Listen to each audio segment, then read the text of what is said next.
Hi, so my name is Chelsea. I was asked to make a more in-depth video about how I came to Christianity because mine, I guess, is a little abnormal, weirder than most, I guess you would say. Yes, I'm outside. It is 6:30 in the morning. Just felt like doing this outside in nature, all right? So I, about 3.5 months ago, 4 months ago now, had an encounter with Jesus Christ. Whether it was him, like actually him, or the Holy Spirit, that's still kind of up for debate. My new pastor explained it like this, that he thinks it's the Holy Spirit because Jesus can't actually physically visit anyone right now because he's still in heaven. He's still sitting on his throne, and basically he can't come back down until it's time. But who knows? I mean, nobody really knows, right, what Jesus can or can't do. And I'm not saying he was physically like here, but he was here in a way that I can't deny. So I'll give you guys some background. Didn't grow up religious, not at all. My mom's not religious. Don't know my dad. What little I do know about him, I know he's not religious from what I'm told. From what little I remember of him, he's not religious. I was mainly raised with my grandma. She's Catholic. She wasn't super religious. As a young kid, she was forced to go to church a lot. So as she got older, she didn't like doing it, but she believed and acknowledged Jesus Christ. And there was nobody else in my family that I can really think of that would have influenced me enough. But even none of them were super religious. Like, nobody in my family went to church every Sunday and Wednesdays and Tuesdays. Like, I never even saw a Bible in my house, okay? My mom never owned a Bible that I'm aware of. Never saw one growing up. My Nana and my grandma had one, but it was always sitting on the shelf collecting dust. So yeah. So when people say that, I was influenced and it was all up in my mind, I have to argue it because I am a very logical person. I try to be. I've always believed in the supernatural. I just know I have. I've just seen too much, felt too much. Growing up, I got into witchcraft, not to like an extreme level. I think that some people get into it, but I did a lot of stuff for me, like trying to heal. I grew up with a ton of trauma, like just tons and tons of it. So I got into the whole like spirituality thing, and that also led me down like paranormal investigations as like a hobby. So I've always been fascinated, I guess, what happens after, but I never could grasp or understand the concept of like Jesus. Understanding a God, yes, but I was always the type of person that would tell people there very well could be a God or multiple gods for all I know. We just don't know. But I do believe there's higher powers out there for sure. What makes us living beings, I think, takes a special power, and that includes animals. Like, I go that far into it, where I truly believe that animals have their own soul. I've like read lots of research papers on scientists trying to figure out what the soul is, and even scientists have to acknowledge there is something there. There's something there in the human body they cannot explain. Okay, even Einstein talked about energy, and energy is constant. We're made of energy. Our souls are energy, okay? And energy just doesn't poof come out of nowhere. You know what I mean? It's created, it's made, and it's reused and recycled and so on and so forth. But I've always had a curiosity, but always a big aversion to Christianity and Catholics, and just basically anyone who said they were a follower of Jesus, I was like, no, sorry, I can't. And that's mostly because I had nothing but really bad experiences with Christians, And going through what I've gone through, I realize now that I was blaming Jesus and God for man's issues, for man's problems. And even as a Christian now, because of what I went through and how badly it made me stay away from Christianity, I actually have to call out my fellow Christian brothers and sisters. As a newbie Christian, I guess some people would say that's not my place, but I have to. From being that person that was on the outside looking in and being treated the way I was, going through what I've been through now and the encounter I had with Jesus, I have to just, I have to acknowledge it. A lot of Christians are the reason why people aren't coming to Christ. It's not Jesus. It ain't God. It's the Christians claiming to represent him. So if you're one of those Christians sitting there and you believe that you're going to go to hell for wearing a necklace and earrings if you're a boy, if you believe you're going to be going to hell because you're gay or whatever, I would like to remind you, Jesus in the Bible says no sin is greater than another. Sin is sin. And when you accept Jesus, it's forgiven. Doesn't matter what it's for. There's only one sin, he says, that is not forgivable, and that's rejecting him. That's it. That's the sin that is a big no-no. So all the Christians, especially at Baptist churches, y'all need to look at yourself and self-reflect and ask yourself why you're not getting new people to your church. Why are you getting people leaving your church? I understand the gospel's hard to accept sometimes. And when I say that people who are gay especially aren't going to go to hell, I don't mean that because it's okay to do. That's not what I'm saying. What I'm saying is, if someone who's gay comes to Christ and they've truly accepted Jesus and they're trying to work on those desires and impulses that they have, and even if they never succeed, but in their heart they at least tried,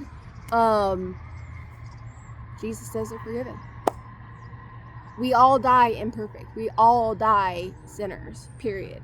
That doesn't make us bad people. That doesn't make us these horrible freaking beings. No, it's just, that's Jesus saying, look, there's no way any of you can live up to my expectations. Only I came to earth and was able to live up to my Father's expectations, because I am a father. So this whole thing within churches constantly telling people they're going to church. Women with short hair, women who don't wear dresses and skirts, if you don't go to church twice a week, if you don't give enough to the church, if you go see rated R movies, if you see scary movies, you know what I mean? And yes, there are churches that are this bad. And I'll actually tell you guys, and I was asked to give the long version, so I'm trying to fit in everything, where my mindset was and how much I dislike Christianity, okay? I have point after point after point I get to hear make on why I hated Christianity. And yet here I am a Christian now. My mother-in-law's church. Boy, oh boy. Baptist church in Tennessee has pulled a gun out on me twice. Yeah, you heard that, twice. A gun. What was I doing? Sitting in my car. My children were being babysat by my mother-in-law. She goes to church twice a week. She's one of those super extreme Baptist Christians, wears handmade skirts, can't go to movie theaters because somebody at the church sees her. They might assume she's seeing a bad movie. She could be going in there to see Nemo, and she won't go because of what the church might think. And people within her church will report her to the pastor, and then the pastor will call her out in the middle of church. If you guys don't believe me, I'm not afraid to blast them. I don't care. The pastor there needs to get shut down. He is a evil, vile man, and I'm telling you, he's corrupt as fuck. And yes, I'm a Christian, I cuss. I try not to. I'm working on it. It's Middle Tennessee Baptist Church. They are horrible. Absolutely horrible.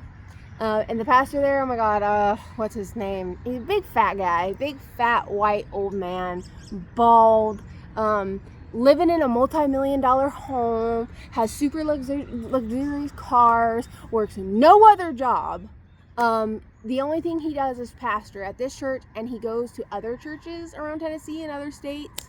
And yet this guy is basically a multimillionaire. Does not give to the church. I have seen little to no programs coming out of this church. They have a couple, but they're only doing them like every, a couple times throughout the year. But I don't see these big outreach programs. They're not going to like Nepal and Nigeria. They're not going out of country and helping people. They're not helping people within their community. They're not doing food drives. They're not feeding the homeless. They're not clothing the homeless. They're not helping single parents, single mothers, single fathers. Like, they're not doing nothing like that. So it makes me wonder, where's all this money going? Oh, look, you're a multimillionaire and you're a pastor? Weird. Let's see those tax returns. Like, I'm gonna need to see some sketchy going on, like sketchy. But the people in his church are so brainwashed, and I've said this for years. They worship him more than they worship Jesus. They listen to his word more than Jesus's word. They listen to his belief system more than the own word in the Bible, okay?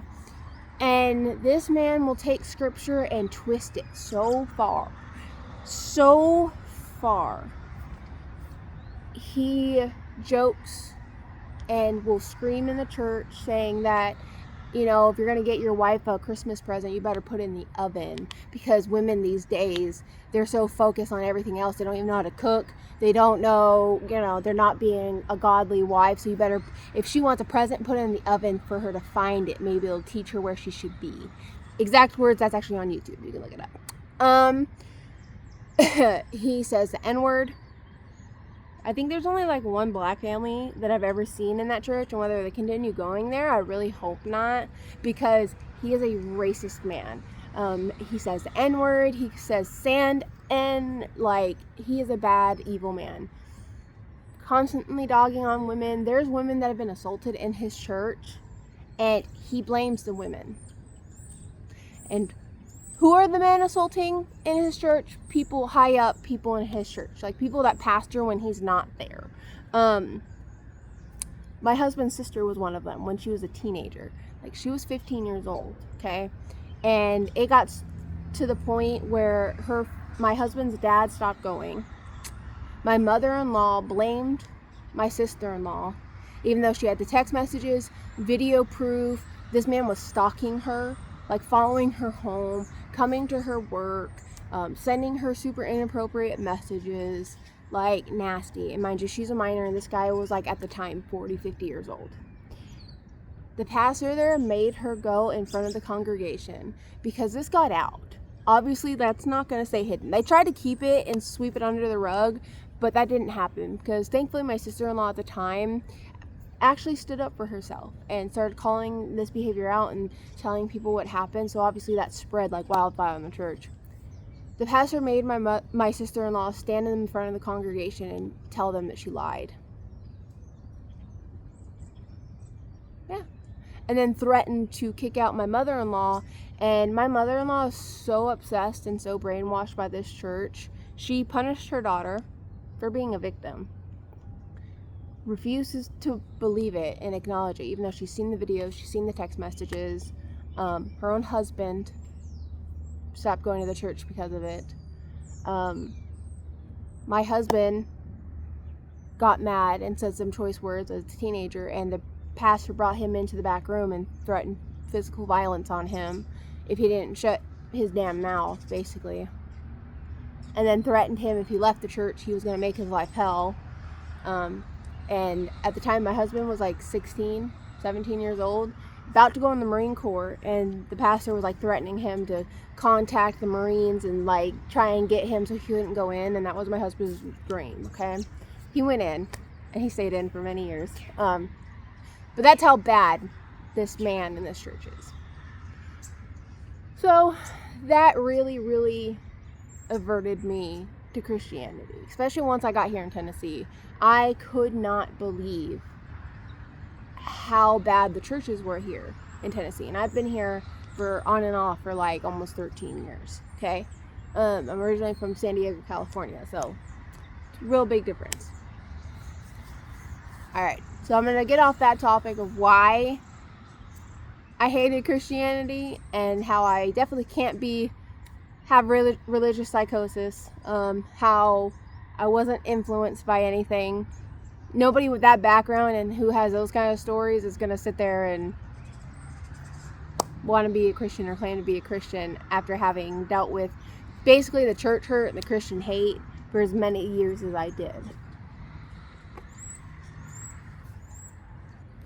So, I'm sorry this is long. If somebody asked me to make a longer video, I don't even know if I can get this all on TikTok. I might have to post it on YouTube and share the link. And I ramble, sorry. But I'm trying to fit in everything, like my perspective and why, trying to show you guys I was not influenced in any kind of way. Because that's the big thing. A lot of people are saying I was influenced and blah, blah, blah, or I'm making it all up in general. So, fast forward to adulthood. I've been on and off doing witchcraft my whole life, or since I was a teenager.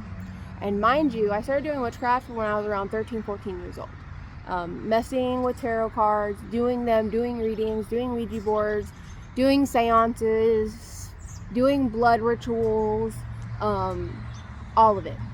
Doing things under the full moon, like all of it. I never hurt anybody. I was never trying, I never went out to hex or, I wasn't about that. I was always trying to just connect with the other side and find things that could heal me. Well, coincidentally, when I started doing this, I started getting sleep paralysis episodes. Bad. And I mean, at first, and now that I think about it as an adult, looking back,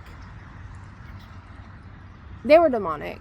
And I passed them off as just normal sleep paralysis, but having had them now for over 20 years, there's a difference. When you're just having a normal sleep paralysis episode, because this is a real phenomenon. It happens within the body. I'm not saying every sleep paralysis episode I've ever had was demonic. Not at all. But what I am saying is I think it is a way that they can get to you, and not just demons, whatever is out there, good or bad, okay? And because of what I was dealing with, because of the spells I was doing, mind you, I was doing blood magic, blood rituals, okay? So that's not like I'm sitting there messing with tons of blood, but I would be cutting my palms and cutting my fingers and, writing the runes with my blood and, offering little bits of my blood type thing. And they were never to the demons. Not that I was aware of. I could have been doing it to demons and never knew. It was usually to the gods, or to enhance a spell or to connect a spell to me so it would happen to me, okay? So I was never trying to hurt anyone. But when I first started getting these sleep paralysis episodes, I remember the first one I ever had. I'll never forget it because it was really creepy, really weird. And with me, when I have my sleep paralysis episodes, I don't see people sitting on me. I don't even feel anything sitting on me. I am awake and my body is asleep, if that makes sense. And I want you to imagine a pair of binoculars. You're looking through the binoculars. This is reality, so I'm seeing my room, I'm seeing the real world, and this is whatever the fuck I'm seeing. Whether it's a vision, a dream, I don't know. But I'm seeing them simultaneously like this. Literally, I'm 1 minute I'm flitting, my eyes will be looking around and I'm seeing my room, and then I'm moving my eye and it's shimmering into this vision, okay? And I am consciously aware. I am thinking and talking how I'm talking right now to this camera, okay? The first one that ever happened to me, I had this episode. I'm seeing my room. I can't move. I can't physically speak with my body because my body is paralyzed. The most I can do consciously to try and make my body work is like that. I can scream in my throat. And that's actually how my husband would wake me up over the years, because I was able to get to that point where I could physically make myself scream in my throat. So I had this, I was 14, and I wake up and I'm in my town. I lived in Santee, California at the time, and there's bodies everywhere. I was just my town was demolished like a bomb had gone off. It was raining blood, I'm assuming, because it was like red. It was literally raining blood. The sky was like this nasty brown red color. No sun, just dark black clouds everywhere. Like a scene from The Walking Dead, almost. But with blood rain and mounds and mounds and mounds of bodies. Okay? And I'm walking, and I'm sitting there in this like black looking dress, and I'm like, what is going on? Like, what the fuck? You know, I'm 14 years old, and so I'm tripping at this point. And I'm walking, I'm getting covered in blood, and this figure, this black, shadowy, wispy figure appears. And then all of a sudden this altar appears. With a big like cauldron, like golden bowl with all these ruins, which today I cannot find. Because I remember what they look like. And I have tried to find anything, like trying to this is how logical I am. I try to disprove it by saying, if it's something I've seen before, maybe my mind conjured it up. Because your mind cannot create something it does not know and has never seen. That's not how that works, okay? Your mind can only create, and it could warp it a little bit, you know, mix and match, but it's going to be things you have seen on Earth in your lifetime. I have never seen these symbols. Not even, never. I have researched and researched. I cannot find these symbols. He spoke in a language I still to this date can't pinpoint.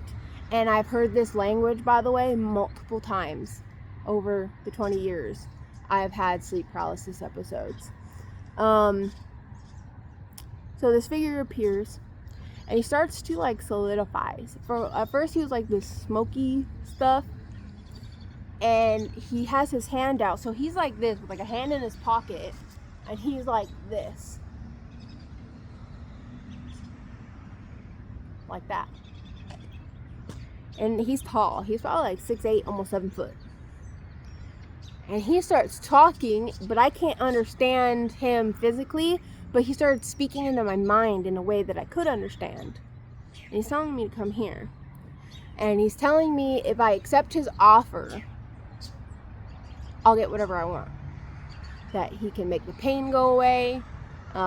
He can make me forget. He can make people like me. He can make my family love me. He can make my father come in my life. He can give me things I haven't even thought of yet. Okay? And as I'm walking closer, mind you, I'm passing piles of chopped up bodies. And I start seeing my loved ones. People I love. People I know.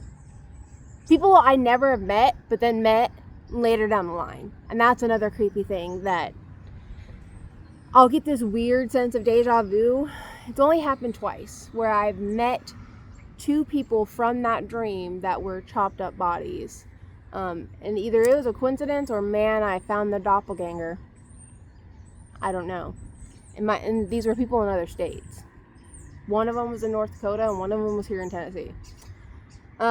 Both places I've moved and lived in, by the way. And so I start freaking out because my family's chopped up. Like, what is this thing? I don't want nothing to do with this thing. Like, I don't want nothing it could offer me. It could offer me $1 billion, and I'm going to say no, because if this is the result, I'm seeing my family dead. I don't want it. No, thank you. No, thank you. And I start like shaking my head, backing up, like, no. And mind you, I'm still seeing my room in and out. Like, it's flitting in and out. All right. And I managed to wake myself up. Man, that dream tormented me for years. And like a moron, I still was sitting there doing witchcraft because I didn't connect the two. Not at all. So as an adult, I would have similar instances. Usually when I would have my sleep paralysis episodes, they're just, like, when they're normal, like, not something fucking with me, they're just fears, phobias. You know, like I'm really scared of spiders. I have a phobia of spiders. So I used to have my sleep paralysis, and I would see spiders coming down, crawling on me on my walls. I used to be afraid of zombies for a really long time. So I would have these dreams where, sleep paralysis episodes where I'm awake, thinking, but like recreating a scenario like from a movie where I'm like running and in a survival situation from zombies, all right? But then I would like be like, wait, this isn't real. Don't do that, you dumbass. Like, don't do what Dream wants you to do. Come on, I'm awake now. Let's go. Like, kind of taking the wheel and controlling what would happen in these visions and dreams. And normal sleep paralysis episodes do just feel like a dream that I am aware in, and I can kind of hijack it and control it. Some people would call that dream walking.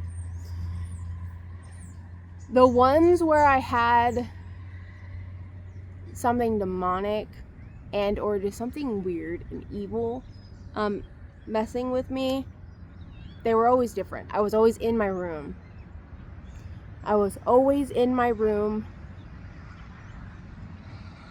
And so painfully aware. Like, I wouldn't even get the escape of a dream.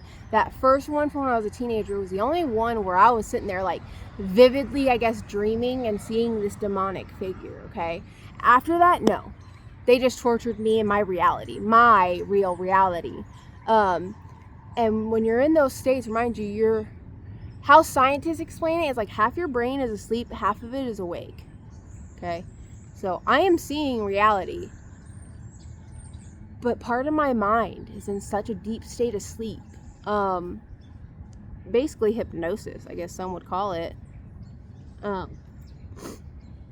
Or meditation. I believe we open ourselves up.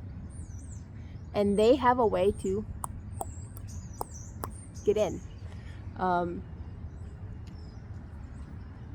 And man, for a long time I would just like see them in the corners of my room, and they were always different. They always looked different, but they always spoke the same like gurgly, growly, weird language that I yet have today can't pinpoint, can't explain. And it was always the same reoccurring thing. They wanted me to say yes to something. They would never like specifically tell me what, but they wanted my permission in something. They just needed my yes. And I think it was either to fully like oppress me, possess me, I don't know. Signing my soul away, I don't know.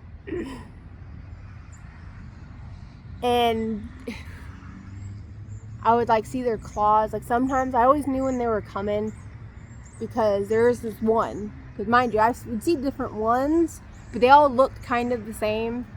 Some were male, some were female to an extent. Technically they were more non-binary. Like I could like see like think plastic Barbie dolls, but no like genital parts. And the females would be always like slender, like more slim, and you could almost like see an outline of like where breasts would have been, but they didn't have actual like distinctive qualities that would say they're male or female. But from my perspective, I could tell like the males were usually more boxy, square, bulky, and the ones I assumed were female were more slender, still built. And they always, you know, some had like crowns of like thorns and horns. So I saw one that had like a horn coming out, and it was piercing through its own head, coming out the other side. Sometimes they had like charred rock, like looks like lava rock skin. Always black, browns, undertones of reds and oranges. Like sometimes their eyes would like glow this weird, like you'd see it like a shimmer. Like they would blink and it would like glow this orangey, yellow, red. It was creepy. But there was this one, I always knew he was coming, because I would start seeing a shadow hand along my walls, coming out my floor. Like, so my bed is right next to a wall, and I would start seeing the hand. Mind you, this big, long, clawed hand start stretching out from my wall, getting closer and closer and closer until it was like right there about to touch me. Never touched me, but as soon as I would like start freaking out, it would boom, go away, and then he'd be like sitting at the foot of my bed. So before my encounter, this is a long video, and I know that. I'm going to post this on YouTube. I'm going to have to backtrack 2 weeks before the incident happens. So before the incident occurs, I start getting this weird tug. Can't explain it. Comes out of left field, and it's this weird curiosity about Jesus and Christianity. And I'm like, what is going on? Like, why? You know, like, I'm sitting here scratching my head, like, what's going on? I try and ignore it. Act like it's not happening. Act like it's not bothering me. And then videos start popping up on my feed that I would never have, like, they would never pop up before. And now all of a sudden, and mind you, I never said this out loud to anyone. So it's not like the algorithm was hearing what I was saying and then playing videos. Because we all know Facebook and TikTok and all these other apps do that. So it wasn't hearing anything I said, because I never told anyone. I never talked about this to anyone. Never said a word. Not at all. Start seeing these Christian videos. Pastors preaching on TikTok. Pastors preaching on Facebook. People like evangelists talking and praying over people and having like the miracles happen, and seeing and hearing people's coming to Christ stories. Or I started seeing like NDEs, that's near-death experience stories, and like how they went to heaven or went to hell, like those kind of videos. And so I started watching them. Like, what is going on? But I mean, fuck it. I mean, like, what? Alright, whatever. And I start watching them. And it gradually gets more intense. Like, I am obsessively watching them now. Because it's all that's popping up on my feed now. Like, I am seeing nothing else. Nothing. Just all about Jesus. Every single one. Bible verses, people reading the Bible, people asking questions about the Bible, people debating the Bible, going to hell, going to heaven, all of it, man. And so I guess I'm like doing my first like true deep dive, trying to learn, or at least being open a little to it. And 24 hours before the encounter, and by the way, this literally wasn't just like me.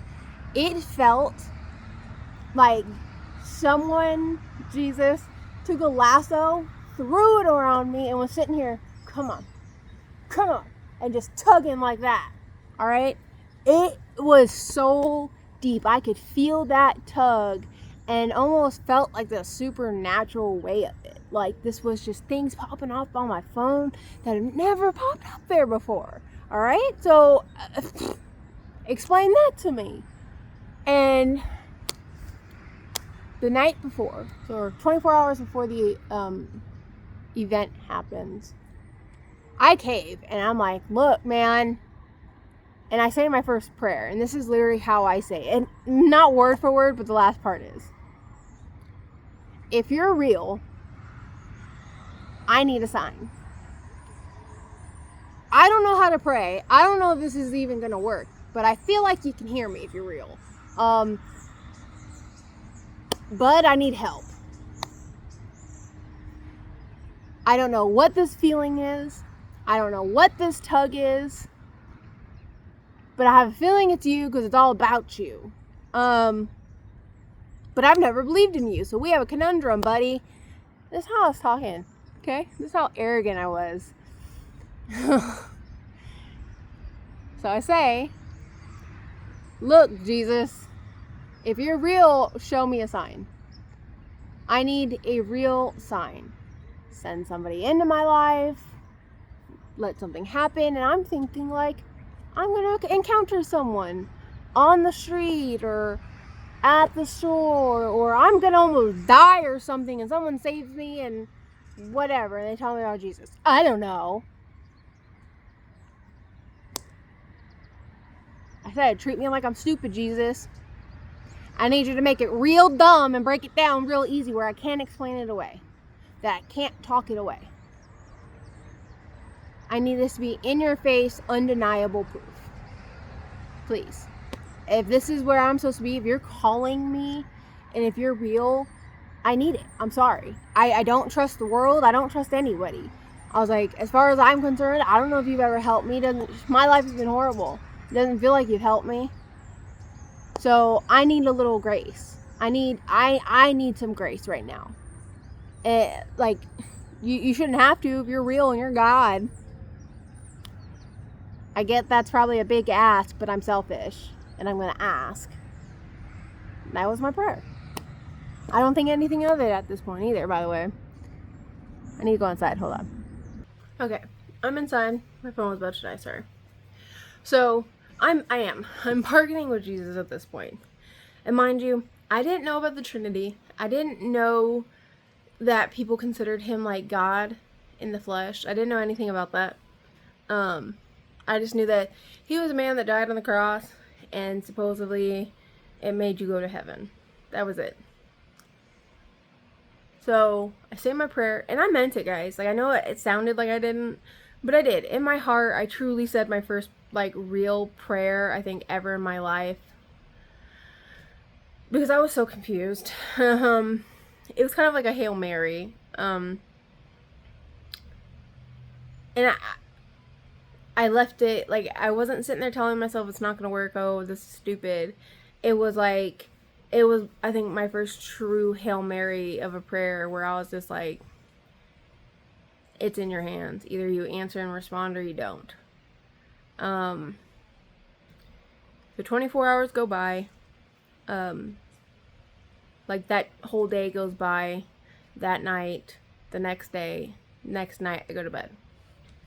I'm not even thinking anything of it. Alright? Well, hold on. I need to fast forward. So, the day of, I start having these weird thoughts about maybe I should get rid of my witchcraft stuff, all my crystals, my skulls, my herbs, my mixing bowls, all of it. Any books that I had on it, my tarot cards, all my paranormal investigation stuff. So I had a spirit box, I had, recorders, I had a lot of stuff.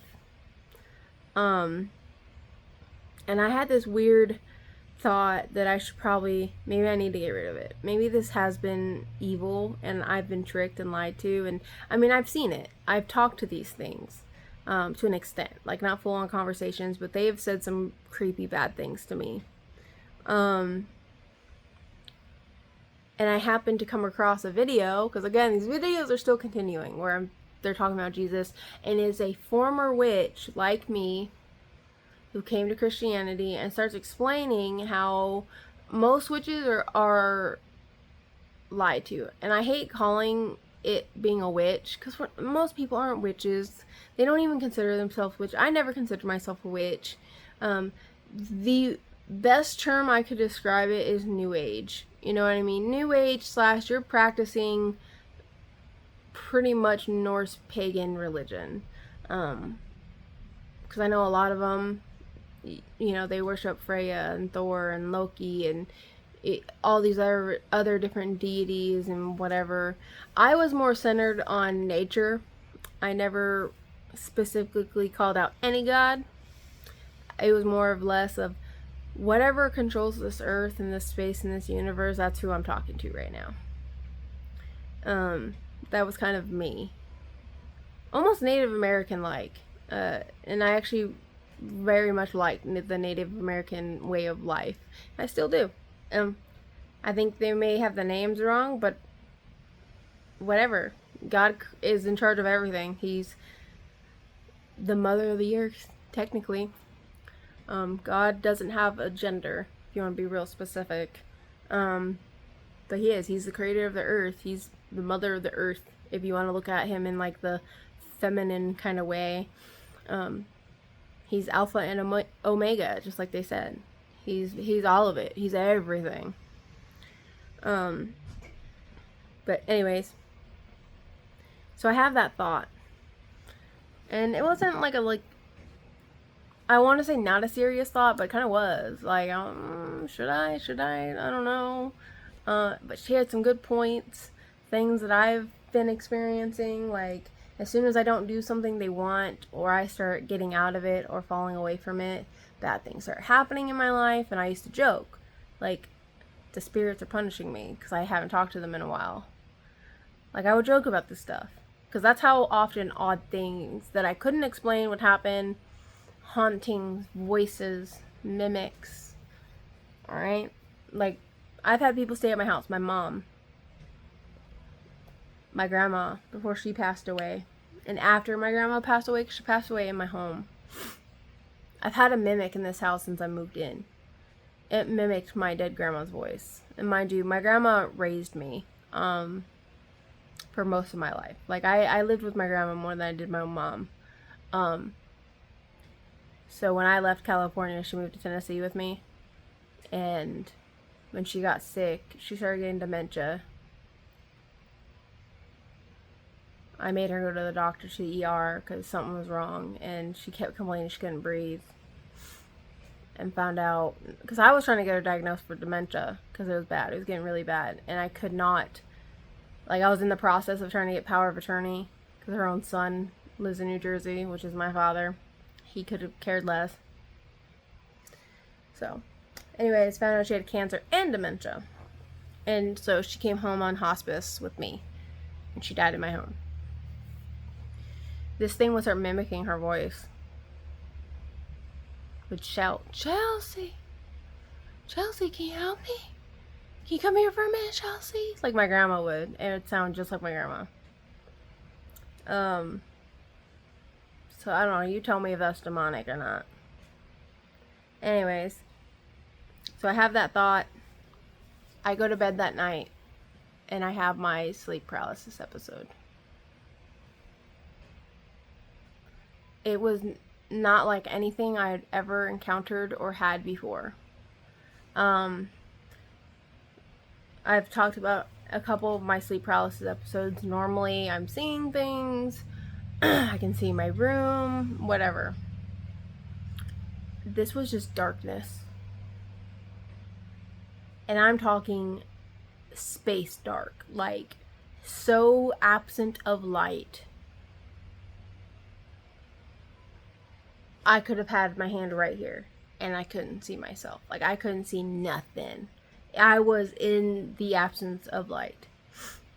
And I just start like a weight, like a blanket. Waves like crashing onto me, this feeling of just dread. Of complete and utter dread. And the acknowledgement, there's something with me here, and I can't see it. This thing. I knew it was a thing. It was an it. It was here. And it was mad. Big mad. Why? I don't know. I can only assume it was because I was going down a path it didn't want. And it was trying to scare me into staying or continuing to listen, and or it was going to fully like oppress me or possess me. And when I say possess, I don't mean like from the damn movies, head twisting on the shoulder. No.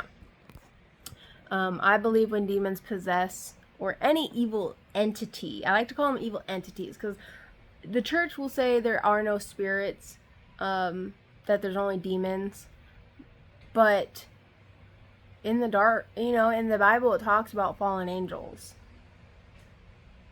They're not demons now just because they're fallen angels. They're still angels. They're dark angels. They're dark beings, basically. And I do believe there are other things. Like it talks about the Nephilim and their kids, and like you're gonna tell me that there's just demons? No. I truly believe there's all kinds of things we have no clue about. So I like to say evil entities, because I don't know if they were all demonic. I don't know. But all I did know was if this thing got me, I knew I was done. Like, in that moment, you guys have to understand, it was so terrifying. Mind you, nothing's happening. I'm just in darkness. And that's how powerful this thing was. That just being in its presence was so consuming and so scary just the aura of this thing and whatever it was emitting to me had me so scared. I was convinced if it got me, I was gonna die. Like, that's what I thought. I was gonna die. And mind you, I kept having this weird perspective change where one minute I'm like seeing through my own eyeballs, like first person point of view, and then it would kind of flit, like I would have this shimmer and I would see myself from like above, like an above angle, like I was right here kind of looking down, and I could see myself on this floor, because mind you, by this point I'm so terrified I dropped to my knees. Like, I can't feel my legs. I drop to my knees. And mind you, I'm still in my bed. I'm technically still in my bed having this sleep paralysis episode. And again, with this one, I was aware I was in my room. I could see my room, feel my bed. I could hear my husband's CPAP machine. Like, I was awake. And I could move my eyes. Like, I was sitting there trying to move my eyes and look around, trying to, like, wake myself up. And remember how I brought up the binoculars, like, looking through two sides of binocular, but seeing two different realities at the same time? That's how this was. Hardcore. Like, I was aware of my, of the real reality, and then seeing this stuff. Like, this utter darkness, having this horrible feeling. It was like my legs. Imagine I'm standing 1 foot in real life, 1 foot wherever I was. And I was able to see both. And it would kind of be like a slideshow. 1 minute, I see a room. 1 minute, I'm back in the darkness and nothingness. Okay, that's how it felt. It's super hard to explain, but that's the best way I can explain it. And by this point, I dropped to my knees. That's how crushing this weight is. This fear. And I can start feeling it get closer. Like I was in a bubble, and I could feel it just coming in on me. And this weight, this aura. And I want you to imagine every bad feeling you've ever felt, and then times it by 1 billion, and that's how it felt. I mean, hate, anger, sadness, loneliness, despair, murderous rage. Just every bad thought, every bad feeling you could feel mingled into one, and then just hitting you like a battering ram. And I knew if it got me and got close, my life was going to change forever. And how, I don't know. And I start rocking back and forth. Like holding myself like this, and I'm just rocking back and forth. And I just start crying and screaming. And normally, if I ever have sleep paralysis episodes, I am so self-conscious, I can scream and yell for my husband to wake me up. Like, I will sit here and say, "Wake me up! David! Help me!" Like that. But in my throat, screaming. And my husband will wake up. He's so attuned to it now because it happens so often. He instantly is jumping up, shaking me, trying to wake me up. And usually that would snap me out of it. Not this time. He said not a peep came out of me. And or he just was not allowed to hear. I was not allowed. Like, whatever was intervening kind of like, I guess, silenced me. Either I wasn't able to do it, or something wasn't allowing him to hear it. He doesn't know. But I do something I've never done before. I start screaming for Jesus. I've never called on Jesus for anything. Doesn't matter how scared I've been. None of these sleep paralysis episodes have I ever called on Jesus to help me. Not even like figuratively, like, Jesus, oh my God, like nothing. Never. And I just start like blood-curdling screaming, Jesus, help me. Please help me. And then I start screaming about the blood of Jesus. The blood of Jesus is here. The blood of Jesus surrounds me. And I had heard it offhand through my life, but I never knew what it meant, all right? I knew it had some sort of significance with Christians and Catholics, whatever, but I never really truly understood the importance of it until after, everything was said and done. But I'm sitting there, Jesus, help me, please, Jesus, make it stop, please, I'll do anything. And I'm sitting here rocking back and forth, and I'm screaming, the blood of Jesus surrounds me, the blood of Jesus is here, you can't touch me, Jesus, please, help me. And mind you, I'm hysterically crying. I'm obviously downplaying it right now because I try not to cry when I tell the story. I try to keep it together. But I did. I was hysterically snot, drooling, crying. I have never cried so hard ever in my life. I have never been so scared in my life. And I have this weird epiphany while it's all happening. Why would he help me? I've denied him. And why am I calling on him? All these thoughts are occurring, by the way, in this moment. It's so fast, it's hard to explain. But I start having those thoughts, why would he help me? I've denied him. I don't even believe he's real. So why now? Why am I calling on someone I don't even believe is real? But yet this thing that was with me, what I was feeling, I knew was so real that, if this is real, if this evil thing is real, there has to be good. And if anything is going to be good, I've always heard people talk about Jesus. People normally reference good and evil with Satan and God and angels and so on and so forth. But then it hits me like a crushing weight. Well, why would he help me? From what little I know of the Bible, I've never done anything that would make him want to help me. So why would he? You know what I mean? And in that moment, it clicked. Something clicked. I can't explain it.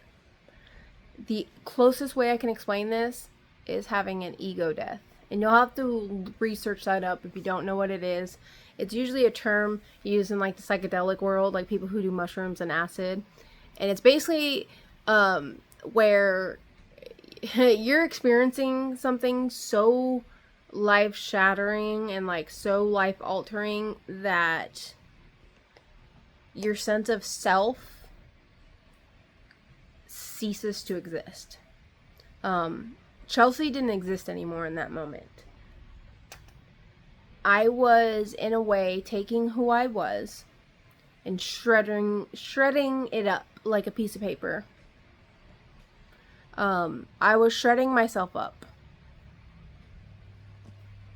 because I had this weird click moment where I needed to break myself down, get past the ego, get past the hurt, get past the pride. I had to get rid of it, and I had to truly surrender. Mind you, I did not learn about what truly surrendering was until after this encounter and going to church and talking to people, okay? But this happened instinctually during this encounter. But I had to surrender. All of me. Not just a part of me, all of me. And this is, mind you, this is happening as fast as blinking an eye. So fast. And I'm still screaming while this is happening about Jesus, please help me, please, begging for my life. I'm begging.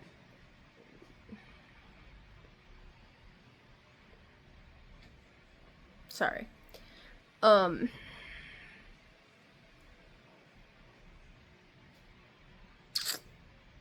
It's hard because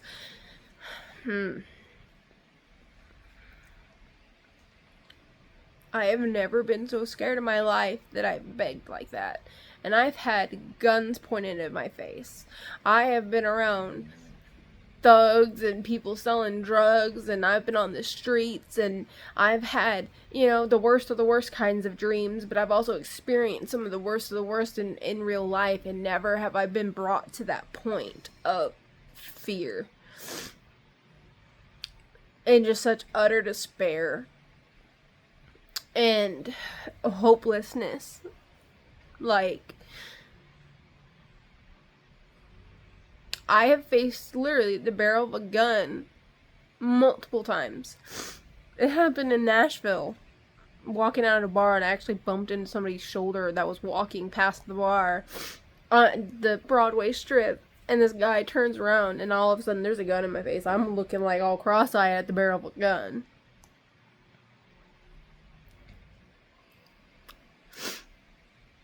Like, I faced death down and didn't react like that.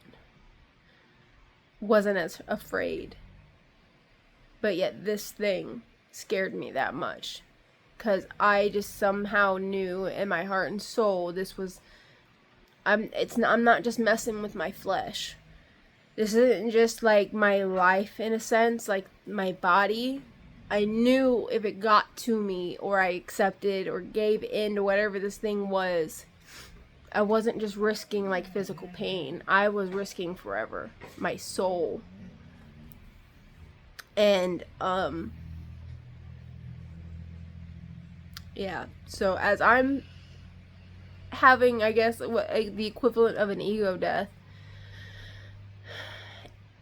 shredding who I am apart, I ask in a very calm voice one last time, Jesus, please help me. Help me.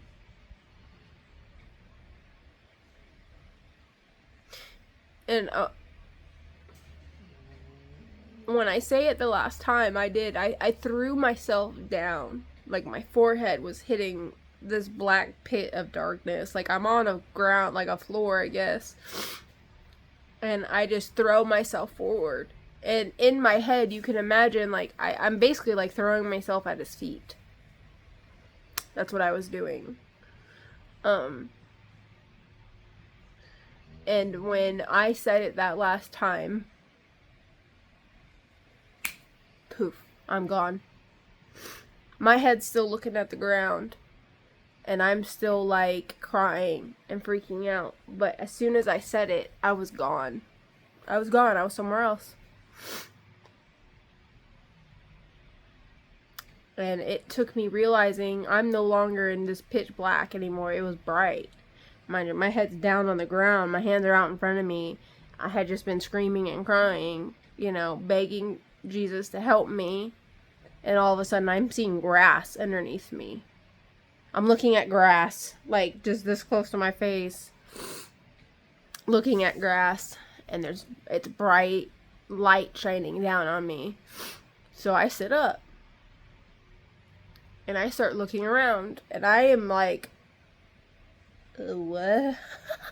Like, trying to reel. I'm still trying to process, because that fear that I had just been feeling is still there. I'm still, like, trying, like, my brain is still stuck in that moment.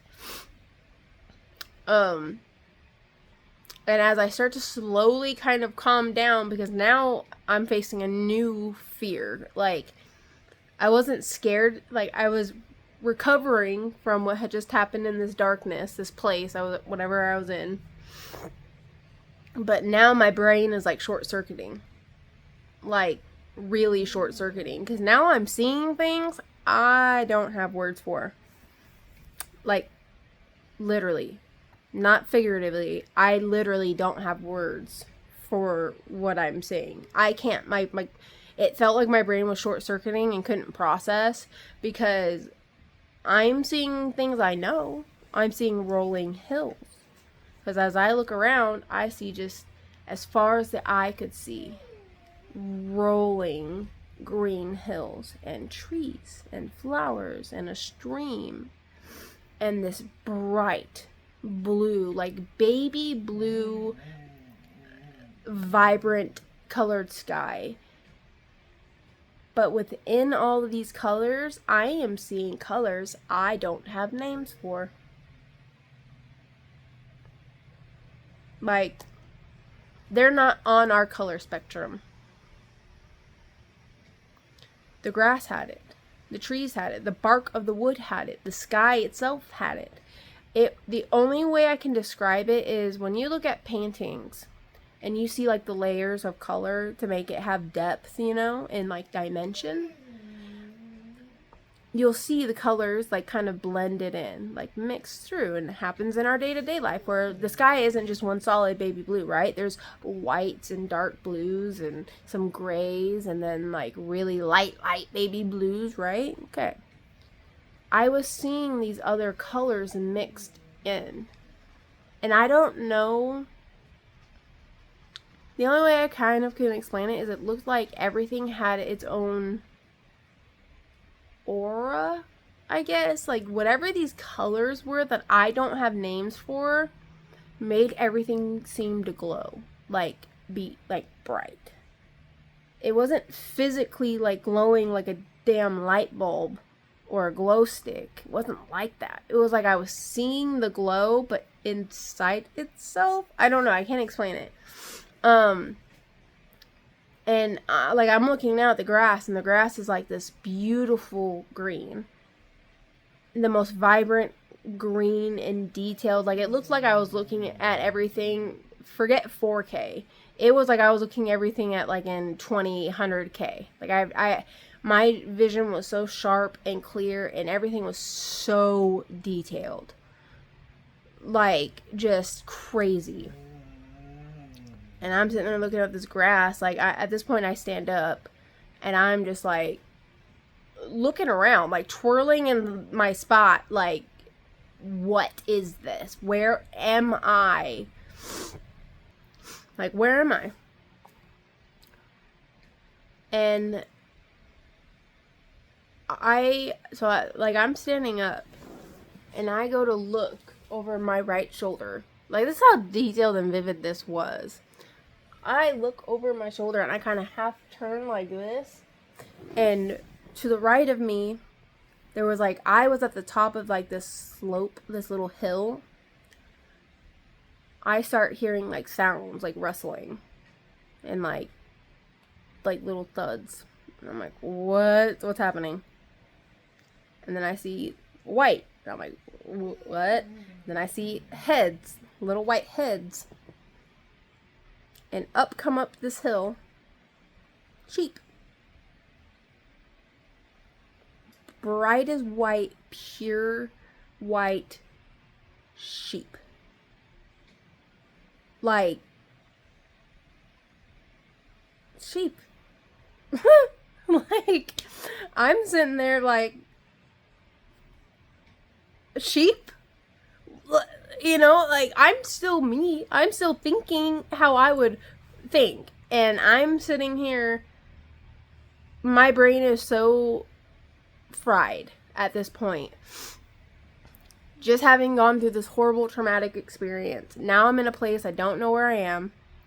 Oh, and I would also like to point out, there was no sun.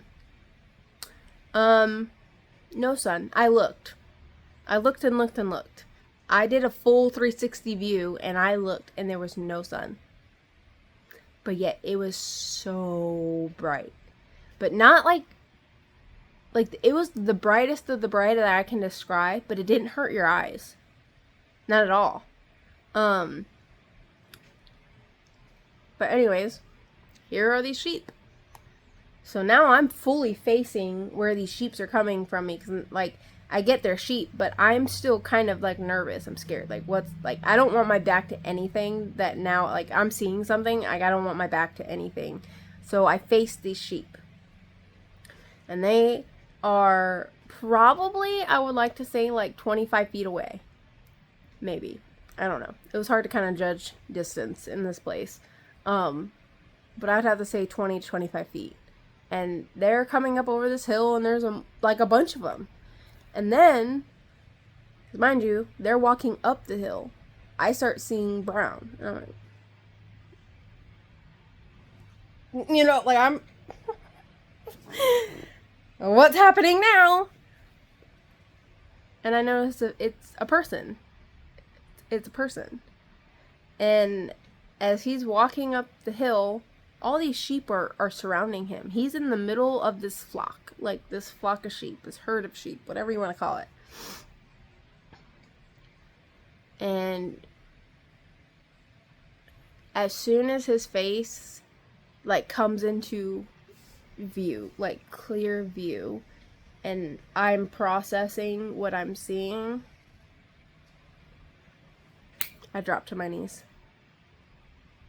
Because I know who it is. And I'm, again, in tears.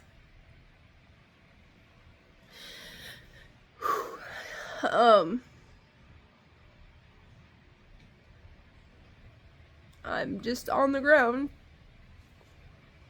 in shock. I'm on the ground in shock. Because I know I had called for him and I had begged for him. But I guess part of me didn't really think he was gonna come.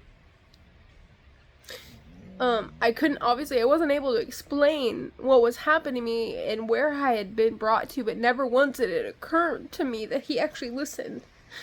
It hadn't occurred to me.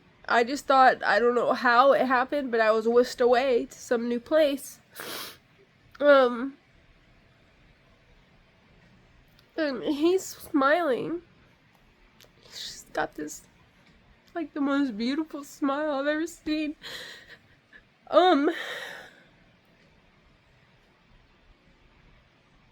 Sorry, it's hard.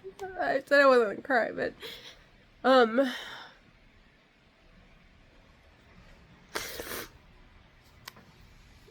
I can't even describe his smile.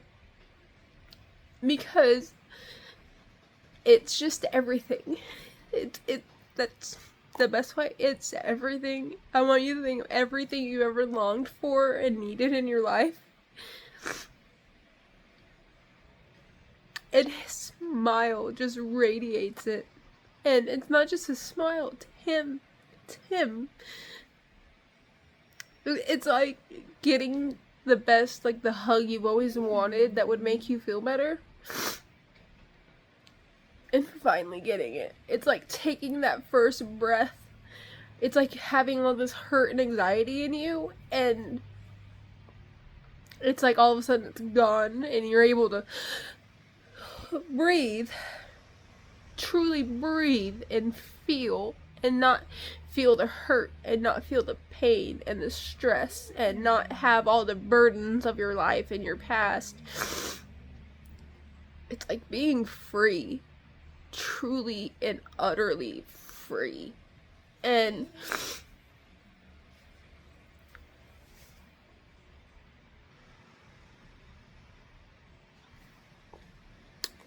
he's walking up closer and closer, and he's walking right to me.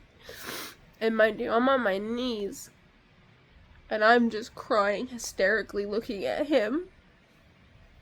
And I remember thinking, like, he's so young. He looked very young, like my age. I'm 33. He looked like my age, and he looked very youthful. Cause like any images I had ever seen of Jesus, they're, either him as he's being crucified or his journey, and he usually looks really sunken in, really like, like sunken, like he lost, like they portray him just super skinny.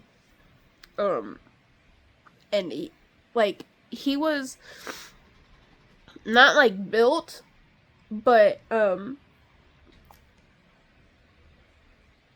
he had like an average stature. And one thing I noticed too was he was about my height. I'm 5'9". Me and him were like pretty much almost exactly the same height. Had I been standing up, because I do stand up later on. But he has like a normal build, but his face was just so youthful looking, and just like he was glowing.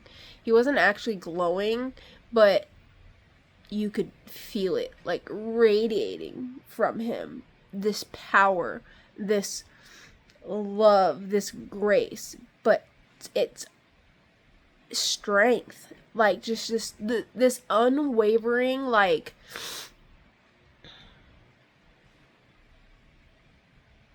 I can't explain it. It's just, have you ever met someone when they walk into the room and everybody just like gravitates towards them because they like radiate like this aura, this power, and people just kind of are drawn to it? I want you to imagine that, but like nothing you've ever experienced. Because when you see him, when he walks into a room, you know it and you feel it. And it's not like you're scared. You're not scared of him. It's respect. Like, just knowing that this man could do whatever he wanted to you. But he loves you so much that he never would. Like, he's not going to sit there and hurt you. It's everything I guess people would describe like a father figure would feel like, where it's peace, it's love, but strength. Just unwavering, unyielding strength, where he is like a pillar of diamond in a raging ocean, and he ain't moving. The water's gonna separate to go around him because he ain't moving. And as he's walking up to me, I start getting hit with like these pulses. It's the only way I can describe it. Just pulses of like energy and thoughts. He starts talking to me.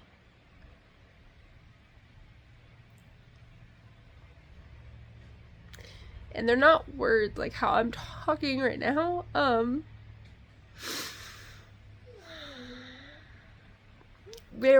It's like I was hearing his words, but they were accompanied with like feelings and images. And he starts showing me like my life. Like all the times where I truly thought I was alone, all the times that I had suffered.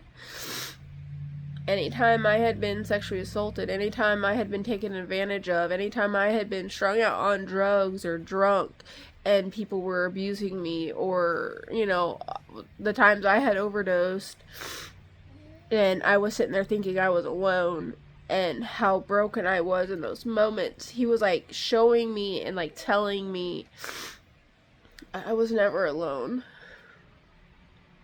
I was never alone.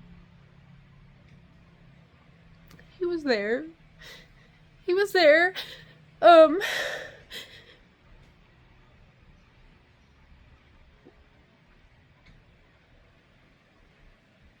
God. He was always there. He was watching me. He was helping me in ways that he could. But it was me. It had to be my choice. Obviously, he's God, he's Jesus. He can do and interfere whenever he wants, if he deems it and sees fit. But what he was kind of explaining to me was, or what he was trying to show me, was, I want you to imagine a door. He's on the other side of the door and the door is closed. If you keep that door closed, and you keep your back turned to that door, he can only do so much. You know what I mean? To an extent. Like, obviously, if he wants to bust down the door, he's gonna bust down the door. But there's still a choice there. And he was trying to show me that I had closed the door on him. But when I was younger, he understood that I never learned. Like, nobody, like, he had this kind of sad look. Like, he was still smiling, but it was like, have you ever seen someone smile but look sad? Kind of like right now, I guess, on my face, where you can see it in their eyes. They're hurt by something. And he was showing me that, like, no one had taught me. No one had talked to me about this stuff, that I was just overlooked and passed on so much in my life. That he was hurt that no one had reached out to me and taught me about him so that I could have accepted him sooner. Because, like, I can't learn something I don't know. I can't accept something I've never even, learned about. But as I got older, he then shows me, well, you learned enough. Like, you had caught on to enough that you could have accepted me, and you still chose not to. And it was, I'm trying to find the words to explain this.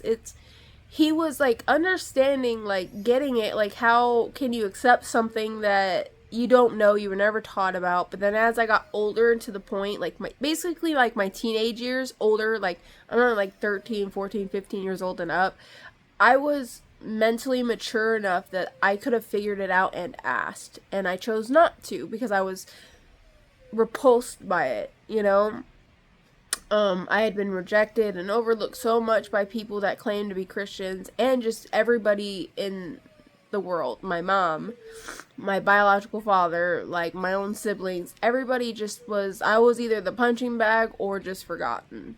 You know what I mean? And he was showing me that, especially when I got into adulthood, I knew enough. And it was, like, especially as an adult, I was turning my back on him. Even if I knew little to nothing about Christianity, I was still making a conscious choice in my heart to not try. And he couldn't force the door open. I had to open the door. I had to believe. And when I had called on Jesus, when I was in that dark place, that was me opening the door. But I had to, like, take it a step further because I had so wholeheartedly shut that door. I mean, I might as well have bricked the door up and bolted it shut. You know what I mean? That's why when I talk about that ego death, like, it wasn't just accepting him. I had to break everything apart, past feelings, all of that. I had to break who I was, my pride, and have faith. True and utter faith. And ask for help. Real help. And then he gets this look on his face and smile because then, like, he's showing me the image of the door opening and him being there on the other side. And he's basically telling me that I opened the door, And he starts to also show me, and he starts talking about this fork in the road, that what happened, what I had been going through, what I was going through right now with, like, this event, this encounter, it was my fork in the road. And I actually learned about this later on, and nobody explained this to me. I actually kind of put the pieces together myself, because he starts talking about, I was at this fork, this decision. I was at this crossroads moment. And I was always going to come to this moment. This moment was going to happen one way or the other. It was meant to happen. And I'm not going to say he didn't know, because, like, God knows all. But I think I had two realities set before me. I had two paths set. That's the only way I can explain it. Was two paths. And I think because, God and Jesus, they're, what are they, omnipresent, whatever. Like, they see past, future, present, all of it. Like, every dimension, every reality, they're aware of all of it. So I think it's not that he didn't know which one I was going to pick, but both realities were possible. And there was the path of rejecting him. And had I not called on him, and had I let this evil, get to me, whatever it was. And I had someone bring up, I wonder, because I was talking to her about my encounter, and she brought up, what if what I was feeling, that entity that was trying to get me, it wasn't an actual entity, but what if it was the absence of God? Because she was explaining how it talks in the Bible what the absence of God feels like, and it's a lot like how I described. And I'm like, well, aren't demons and evil entities the absence of God? So wouldn't they feel similar? You know, I mean, but I don't claim to know. This could have been the absence of God. It could have been an entity. I don't know. But Jesus was showing me that had I chose that path, had I not called on him and truly believed it and meant it, I was done. I was done. I would have never found Jesus. I would never have been allowed.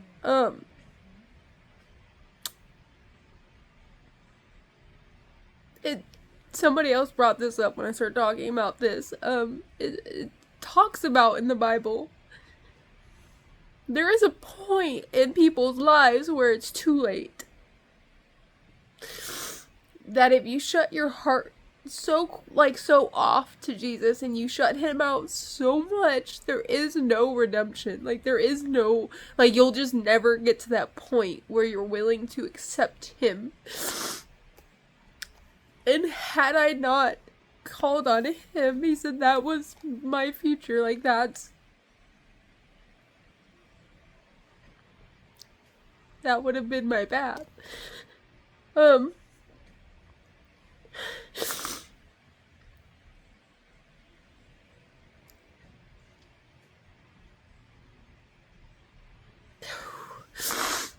Sorry, that's a staggering thing to think about. You know, when you're told by Jesus that you would have been lost forever.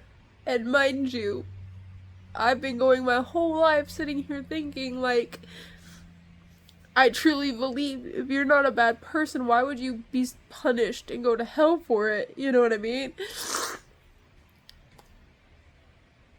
I never, like, hurt anyone. I never killed anyone. I never sexually assaulted anyone. Like, as humans go, I'm a good person. I help people when I can. You know, like, I'm very empathetic. So,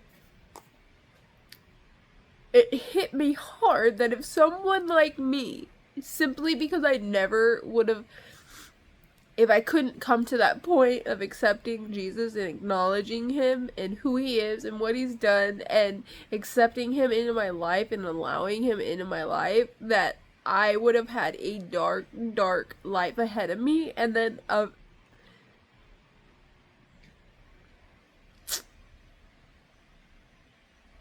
eternity of suffering, of being without him.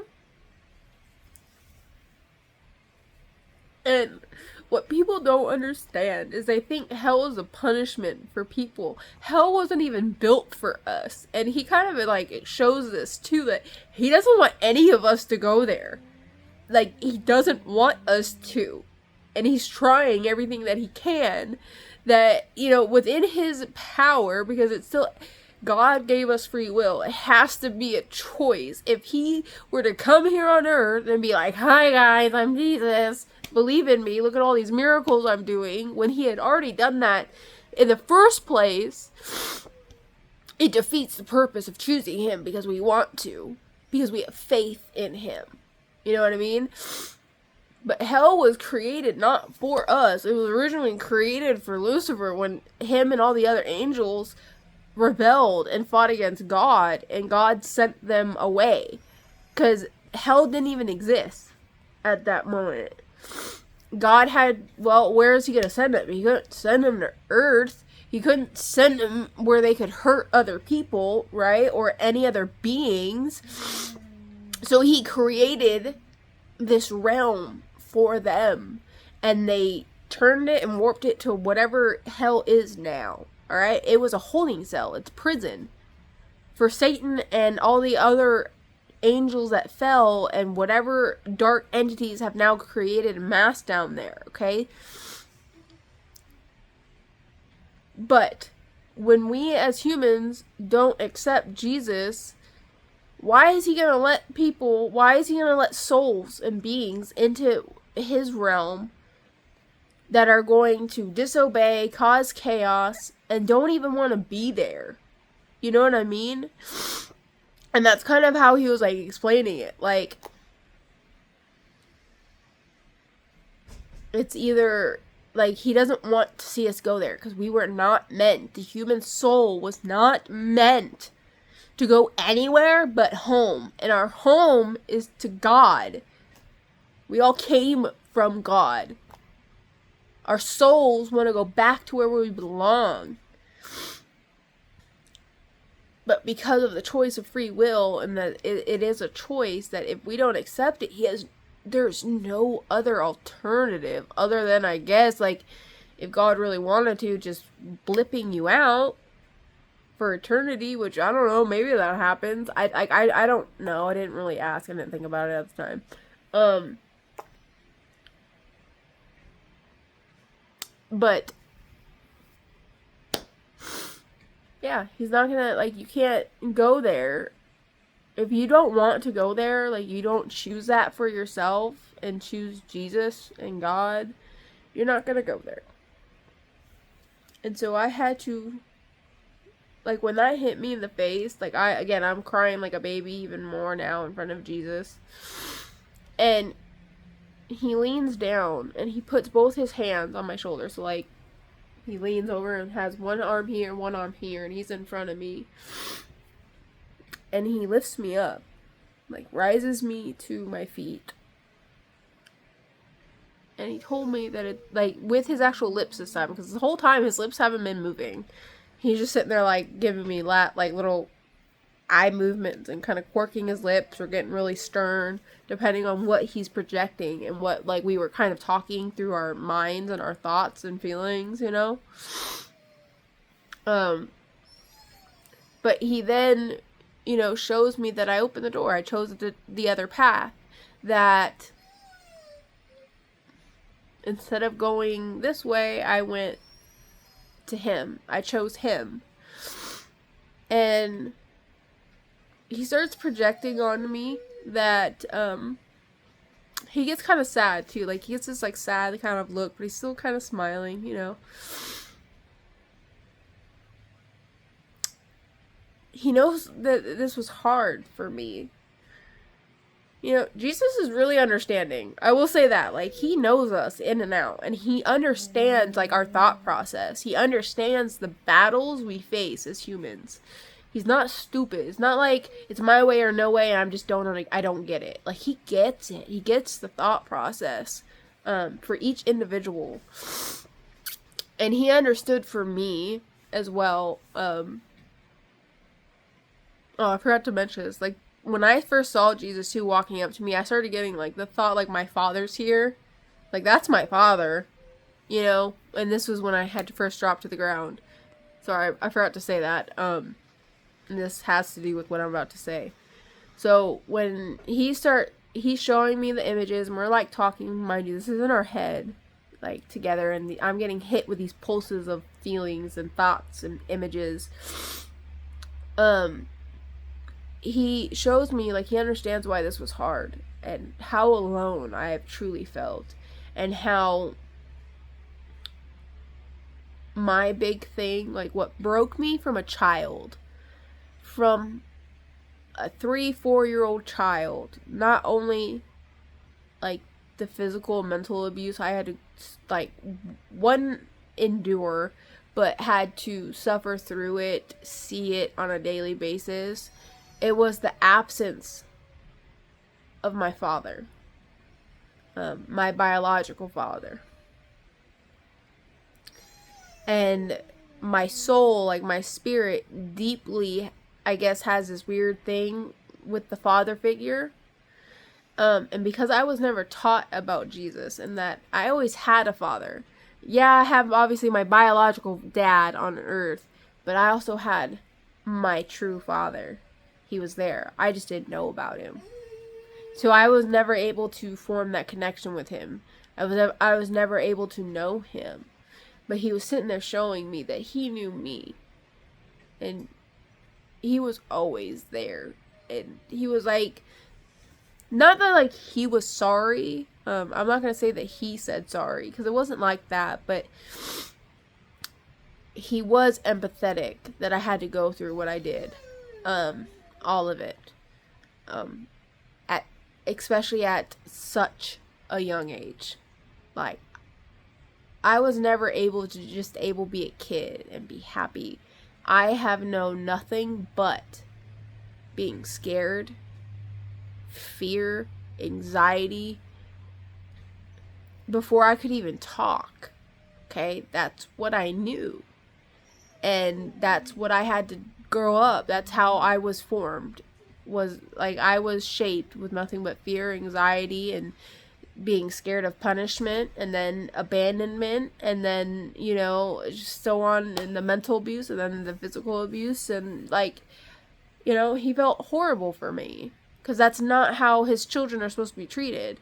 Like, it breaks his heart, I will say that. Like, he pushed on to me, man, and I can't even describe to you how this felt. When we do bad things, like, when his children, you think he looks at us like children. We are children. We are his children.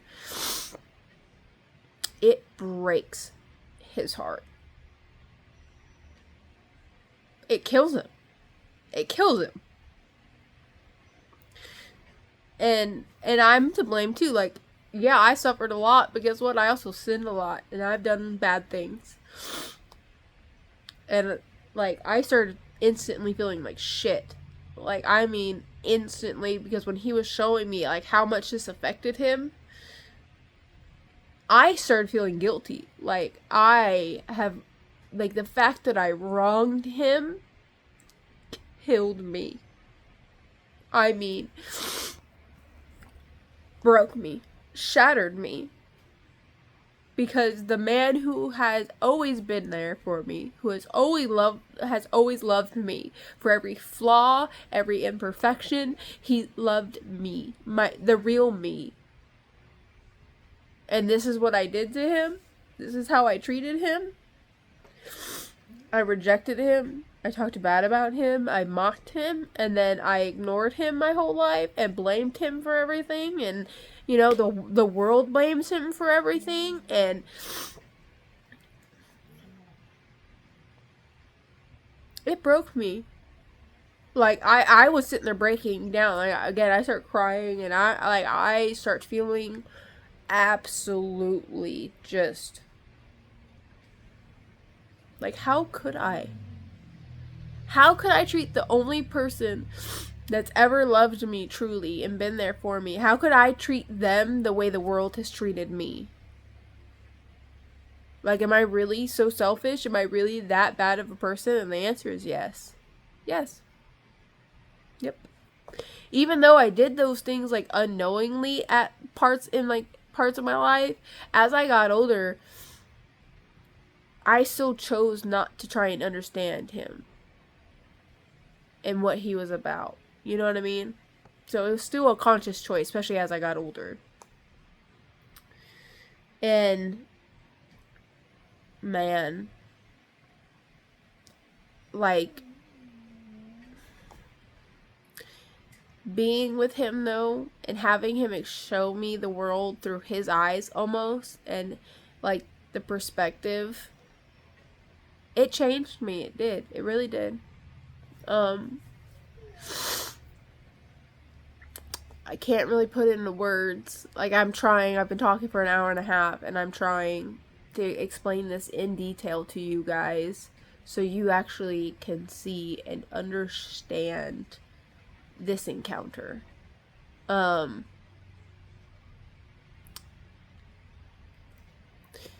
I was, like, during this encounter, though, I also want to let you guys know, it felt like I was being reborn. It felt like every time I was getting hit with this pulse of light, I want you to imagine your heart, your soul is glass. And every time you've sinned or had anything bad happen to you and you've been hurt, take black paint and smudge the glass.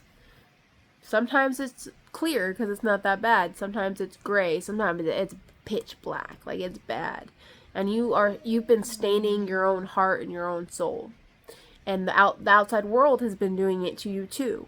Okay, it corrupts you, it makes you hard, it turns you and makes you not accept Jesus, I guess, and like it rots you from the inside. When I was in front of Jesus, and during this whole encounter, I could feel it. It was like he reached into my soul and just washed it away. All the black inky marks on my soul and heart were gone. It's not like he took away the memories. The memories of my trauma are there, but it's almost like my soul has finally just accepted. It happened, it was not okay. But I'm not going to let it define me anymore. I'm not going to let it hurt me anymore. I'm not going to let it sit there and fester, because it's doing nothing but killing me from the inside out. It was like he took the burden of it away, like healed it, just being in his presence. I don't know if he was doing that like because I needed it. I don't know, but when they say when you come to Christ and you are reborn, it's not a joke. It's not a joke. That's how I felt. I literally feel like I've been reborn. I have been making huge changes in my life. Yes, I still vape, but no one's really said that's a sin. I drink wine every now and again, but I'm not sitting there drinking hard liquor and whatever. I've been working on my mouth. I've been reading my Bible. I've been going to church every Sunday. Like this encounter changed me in such a way that I want to be better. I want to be better for him, because the thought of disappointing him bugs me so much. It hurts me so much. I don't want to, because that's how big this encounter was. That's how real it was, that the thought of disappointing him bothers me so much. And I know I can't be perfect for him. I'm not trying to be perfect. But I want to show him I'm putting in the effort.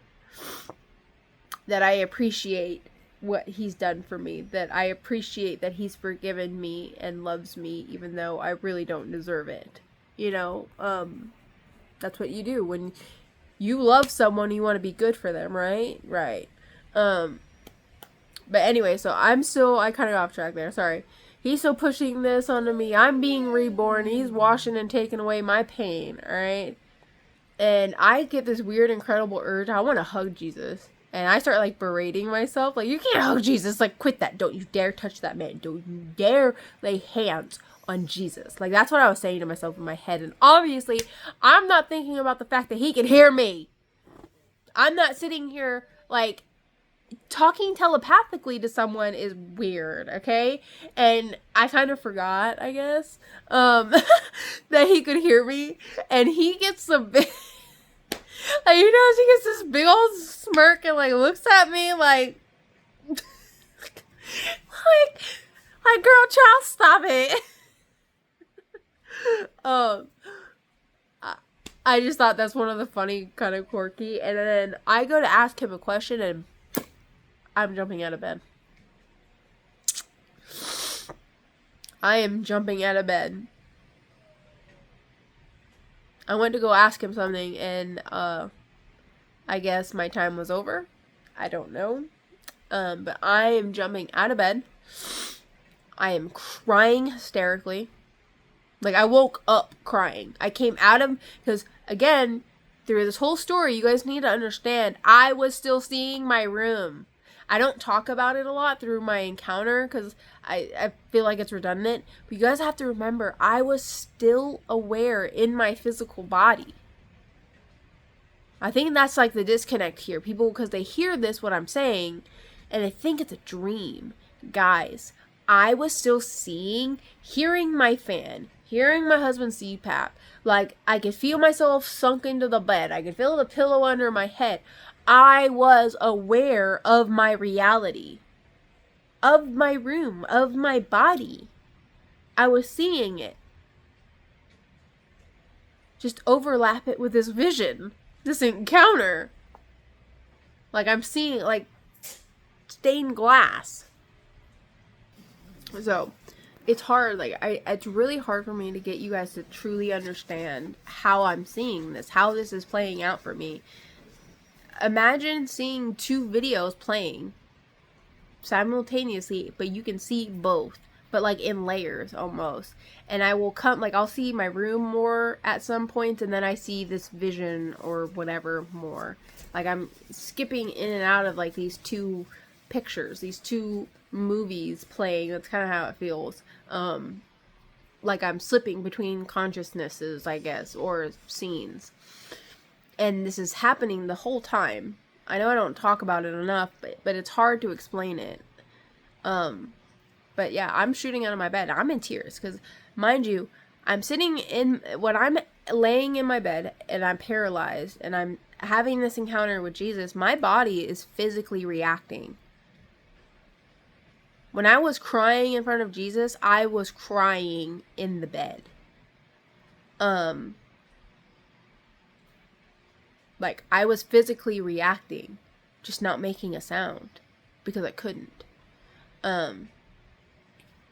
So yeah, and before I even know it, before I even realize I am moving, I'm in my living room, on the ground, just hysterical. Hysterical. Because of what I just went through. That darkness, that evil, Jesus coming, Jesus healing the hole in my soul, healing me, healing my soul.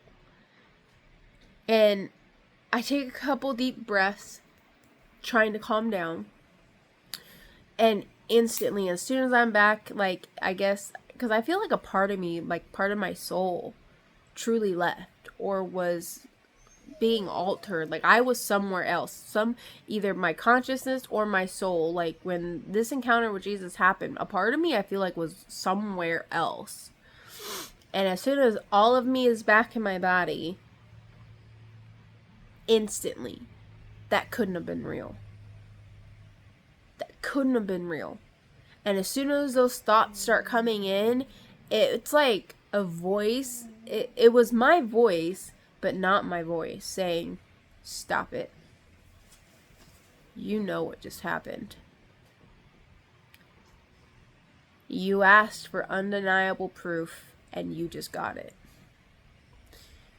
You asked for a sign, and you just got it. Do not let the enemy convince you otherwise. Like, it just reverberated through my whole being. And I knew that was the Holy Spirit. That was Jesus. That was him trying to, because he knows the enemy's going to try and convince me that this wasn't real. Because that's their greatest weapon, is getting people to believe that it's all coincidence. Oh, it's this. Oh, it's that. Like, that is their greatest weapon. All right? And so I sit there. I'm sitting out right where I am right now. I'm just sitting here zoning out, just like processing what had just happened. And when I wake up, it's like 3:30 in the morning. So mind you, I don't know how long I was sitting there. I do know I went to bed around 2. Like, I went and physically laid down at like 2 a.m. So this had to have happened within that hour. Whether it happened that whole hour, I don't know. But this wasn't just some instantaneous, quick few seconds like dreams are. True dreams, you have thousands of dreams. Second by second by second. Like, they just flash so fast. So this encounter truly happened over the course of an hour. Because when I lay down that night, I was out asleep within minutes. And then boom, I'm having this encounter. I'm in the darkness. I'm having this feeling. I'm crying hysterically. I'm begging for Jesus. And then I'm in front of Jesus in this other realm, this other place. So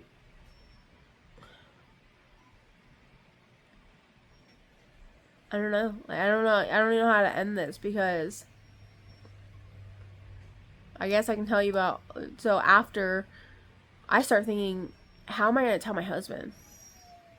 My husband was forced to go to that church I was telling you, the Middle Tennessee Baptist Church. He was forced to go to that church. He hates that church as much as I do. He was forced to go to that church growing up, and as soon as he joined the military and left home, he never went back, refuses to go back. He hates it. But he's still a Christian. He never lost his faith because of that church. But he was not like super outwardly religious. He's never prayed. I've never seen him read a Bible. I've seen him go to church here and there when it came to things with our, my daughter. Like, my daughter would have to do things through the church because of my mother-in-law, and I always gave my daughter the choice. Like, I always would make that abundantly clear. Like, it needs to be your choice. You want to do it.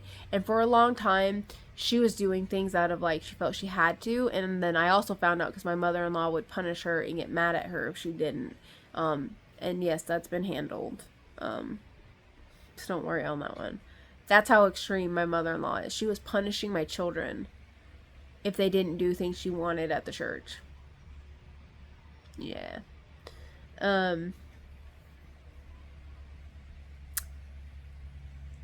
But, me and my husband, in our marriage, we've been married for 13 years. We've never, we've talked about this topic, but he never was sitting there trying to convince me to believe in Jesus. Like, I think he just knew. There was no convincing me. Like, I'm sorry. I believe in the supernatural, but I think he just knew it's something I have to come to on my own. If I'm ever going to believe it, it'll happen on my own. So now I'm sitting there like, how do I bring this up to my husband? How do I, is he even going to believe me? Is anybody going to believe me? Because now those thoughts are coming through my head. Like, how do I tell people this? Because I'm just not going to hide this. Like, I can't hide this. If someone like me just had this encounter, if someone like me just had this experience, I was almost thinking, like, hopefully people would believe me. Because people that truly know me know how I felt about Christianity. And so I'm sitting here like, well, maybe that's part of why this happened. Because of who I am and how I've lived my life and how adamantly I was not for Christianity. Like, you know what I mean? I almost felt like I was like the perfect, not spokesperson, but I was like one of the few, not one of the few. There are a lot of people like me in the world. But I had just had an encounter, and I had the thought process that I had, and I lived the life that I have, and now here I am telling you I've had an encounter with Jesus. And not just with Jesus, but some sort of entity. You know what I mean? So I wait on it. I waited until the next day. So mind you, I woke up at like 3 o'clock, 3:30 in the morning. I don't go back to bed. Obviously, I can't sleep after that. That whole day goes by. I go to bed. Next day comes around, and it's the weekend. And, my daughter heard me because I was trying to make a video about it so I could record what happened so I didn't forget anything. Not that I could forget anything, but, just to have it on record. She heard me talking about it. Mind you, my daughter believes in Jesus. She's been going to church on and off her whole life because of my mother-in-law. Granted, she hates that church too. So, she hadn't been recently for the last 2 or 3 years now that she's been old enough to really convey what's been going on. We've steered clear. But she's like, you need to tell Dad. My daughter's mind blown because she's like looking at me like, are you serious? Like, are you messing with me right now? And I have to look at her. I'm like, Jewel, because that's my daughter's name, is Jewel. I'm like, you know me. When have you ever seen me be religious? Why would I make up something like this? And she goes, shoot, yeah, true. Like, usually I'm the first one to be like, no, that's not real. So here I am talking about having just had this encounter. Why am I going to lie about it? Usually, like, I was usually the first one saying, oh, those people are crazy. They've been influenced, they were just dreaming or whatever. Religious psychosis. I was one of those too. They're just in a cult and they're fanatics. Like, that was me.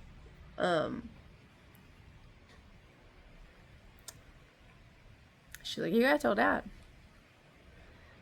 So later that evening, I tell my husband, I'm like, look, I need to talk to you.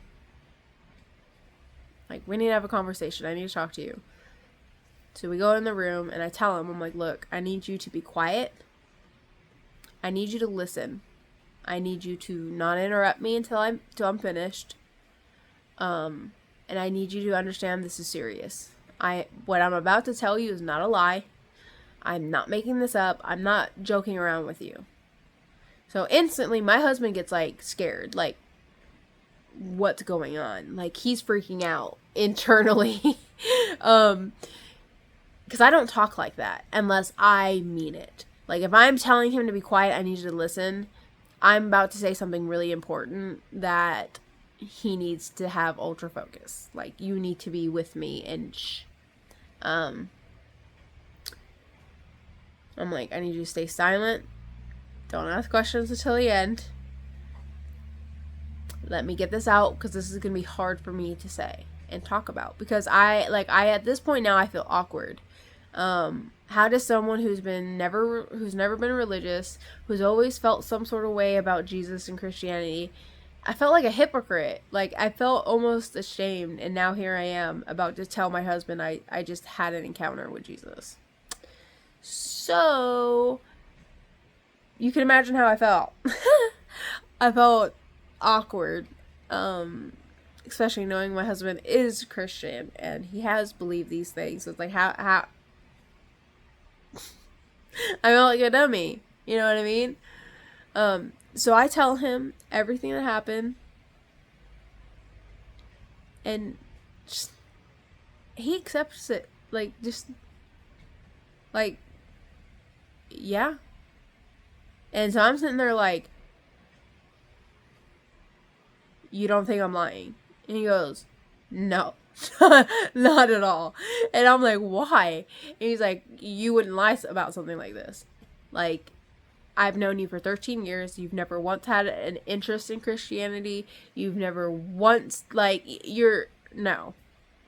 With the way you are and how you know, everything I know about you, you're not going to lie about that. I just wouldn't. Like, I've never, nope. Like, if you would have asked me 48 hours prior to that, oh, hey, in 48 hours, I bet you're going to be a Christian, I'd be like, yeah, shut the F up. I would have laughed in your face, you know what I mean? So, no, he just believed me. And so did all my family. I told my mom.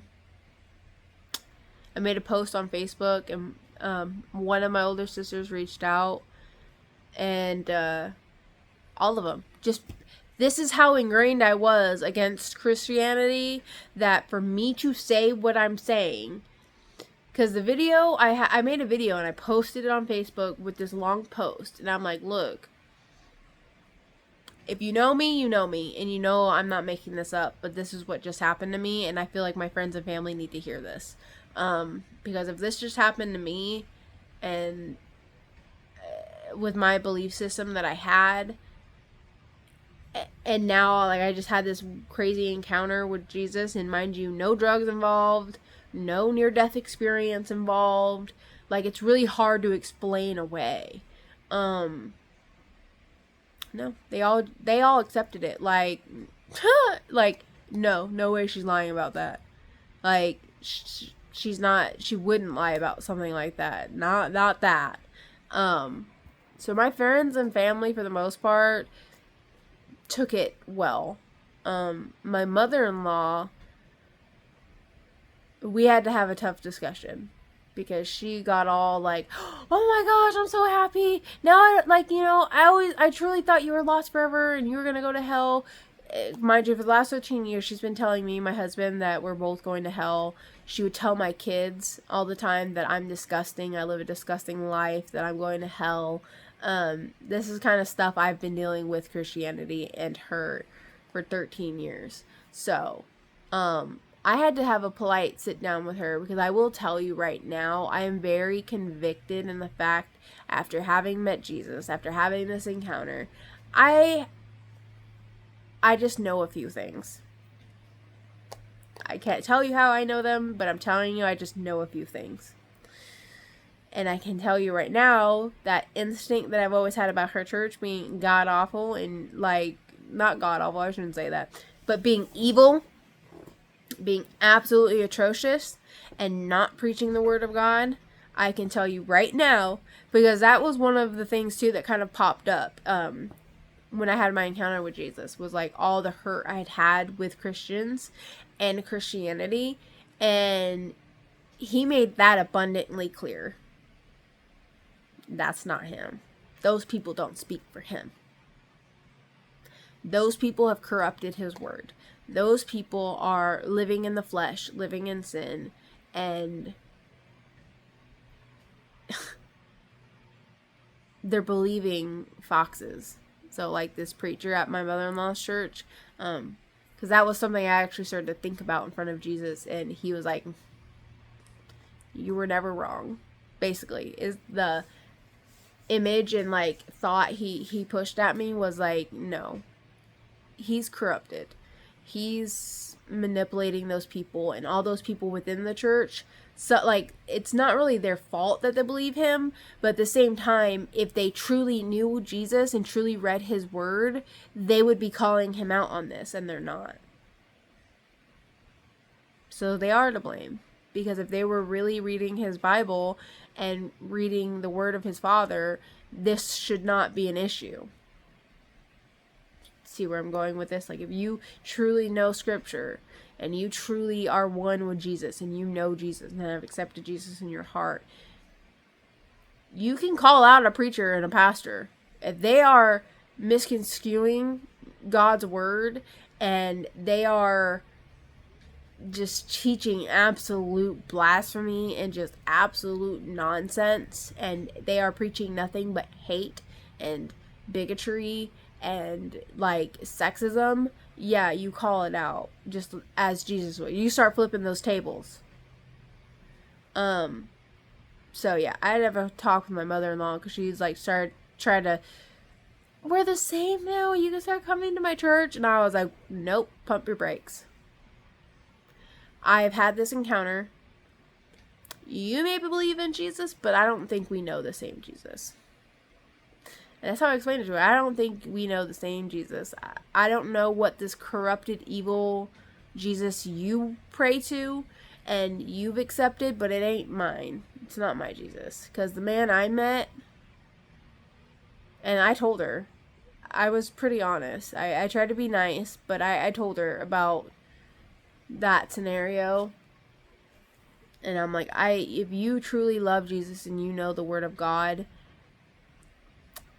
you would not be listening to that pastor at your church. You would be calling out what he's saying instead of blindly listening and letting him do and say what he's doing in that church and disrespecting the house of God. And all the horrible things he's done to people within that church. Excommunicating them, bashing them in front of the congregation, having sexual assault under that roof and not having accountability, pretty sure the smuggling of money from the church to go into his own pockets and lining his own pockets. Just awful things. I'm like, no. The Jesus I know and love now is loving and full of grace. He doesn't sit there and condemn people to hell that have accepted him. There is no judgment. You know, like there's the final judgment, obviously, when your soul goes to heaven, but he's not sitting there like, if you've accepted Jesus and yes, you've sinned and whatever, and you, even as a Christian, if you continue to sin, but you're trying, as long as you're trying, it's what's in your heart, you know? If you're truly trying, he's not rejecting you. He's not. So that was a tough conversation to have, but yeah. So I'm going to end this video now. If you guys have any more questions, I've been talking for 2 hours. It took me 2 hours to go from beginning to end. I'm so sorry. Alright. Bye.